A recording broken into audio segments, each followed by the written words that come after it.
যেটা রান্না করতেছি রান্নাটা কেমন হয়েছে সবাই দেখুন। ওকে, তো তাহলে দেখুন মন দিয়ে।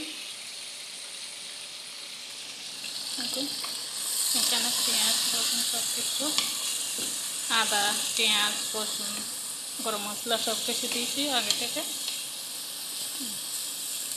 এটাকে ভালো করে কষাই নেবো আমি।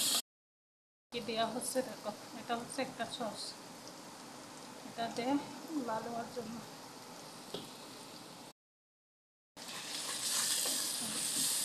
এটা আর একটু ভালো করে কষাই নেব।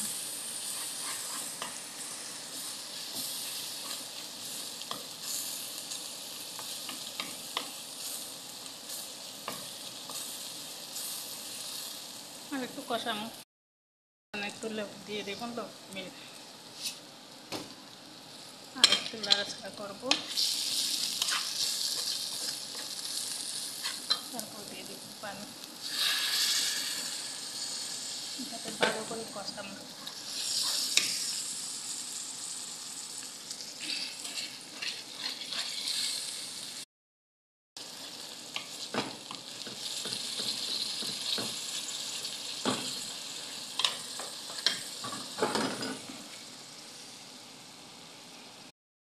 আচ্ছা, কষানো হয়ে গেছে, মোটামুটি মশলাটা কষানো হয়ে গেছে, একটুক্ষণ ধরে কষালাম মশলাটা। এখন দিয়ে দিব মুরগি মাছ। এটাতে মোবাইল রাখার জায়গা নেই, তাই এটাতে আমি নাড়াচাড়া করি। সব কিছু দিয়েছি, এখন একটু কষাবো ভালো করে। আচ্ছা, রান্না করেও পুরাপুরি করতে গেলে লম্বা হয়ে যেত, তাই পুরাপুরি করি না, মাঝে মাঝে করি, আরও কষাইতে হবে। রান্না এই পর্যন্ত শেষ মোটামুটি। এটা